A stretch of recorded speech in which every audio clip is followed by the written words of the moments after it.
Le 30 août 2003, Michal Kwiatkowski intègre la 3e saison de la Star Academy.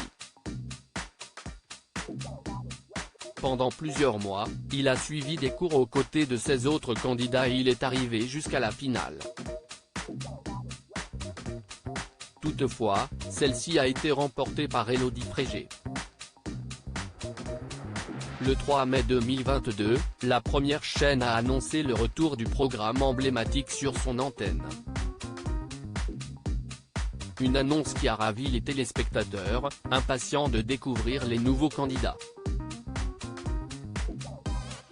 Ce mardi 25 octobre, l'ancien candidat s'est confié dans les colonnes de Télé Loisirs. L'occasion pour lui d'évoquer la nouvelle promotion et de donner un avis très cash. L'émission a chamboulé ma vie, dans le bon sens, a-t-il d'abord affirmé avant d'ajouter « Je suis ravi pour ces jeunes qui ont intégré le château. Je leur souhaite d'éprouver autant de bonheur que moi en 2003. » Toutefois, Michal Kwiatkowski assure ne pas envier les candidats puisqu'il précise que sa saison était très différente de celle-ci. En revanche, ils vont vivre cette aventure sous l'ère des réseaux sociaux, et je ne les envie pas, a-t-il confié avant de déclarer « À notre époque, notre hantise, c'était les paparazzis et ce n'était rien comparé à Twitter aujourd'hui. » Lors de la diffusion en 2003, les téléspectateurs commentaient beaucoup moins les émissions sur les réseaux sociaux. Aujourd'hui, ils peuvent suivre les aventures des candidats en direct et donner leur avis, parfois de manière très crue. Michal Kwiatkowski garde un très bon souvenir de son aventure. Concernant cette nouvelle saison, il précise ne pas encore avoir eu le temps de regarder. Je ne connais pas encore le casting de cette saison mais j'espère qu'il n'y a pas que des élèves qui chantent déjà très bien ou qui sont à l'aise avec ce qui leur arrive, a-t-il d'abord indiqué. La raison ? La différence avec son époque.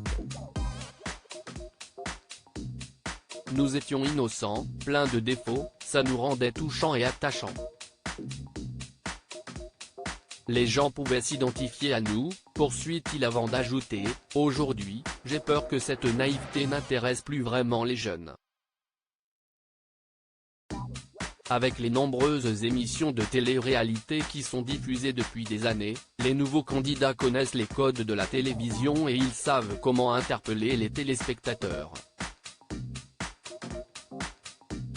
Les candidats doivent avoir des points faibles à améliorer.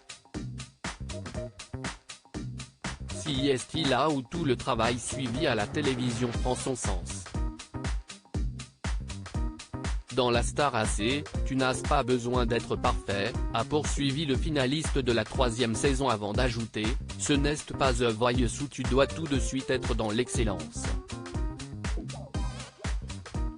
Des propos similaires ont été tenus par Jean-Pascal Lacoste sur le plateau de Touche pas à mon poste ce lundi 24 octobre. Ce sont des élèves talentueux, qui pourraient participer à The Voice, qui dorment au château donc les codes ne sont pas respectés, a-t-il affirmé. Un avis que les deux anciens candidats semblent partager.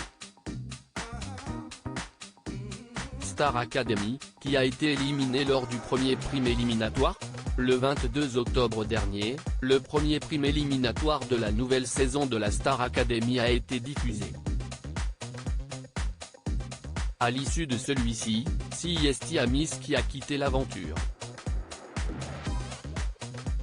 Elle se trouvait aux côtés d'Hassen et c'est Julien, le premier sauvé, qui a dû les départager. Un choix très difficile pour lui. Ils tuent tous les deux, comment voulez-vous que je fasse ? Je ne peux pas faire ça, a-t-il affirmé avant de choisir Hassen. Dès sa sortie du château, Amis a enchaîné les interviews. Dans les colonnes de Téléstar, elle a expliqué « Je ressens un peu de fatigue mais aussi beaucoup d'émotion. Si est inexplicable. Dans le château, beaucoup de choses se sont passées. C'était une aventure très intense. Même si son aventure a été courte, la jeune femme a su accepter le choix de Julien et elle ne garde que de bons souvenirs. J'ai aussi appris beaucoup de choses en peu de temps grâce à des professeurs bienveillants, a-t-elle conclu.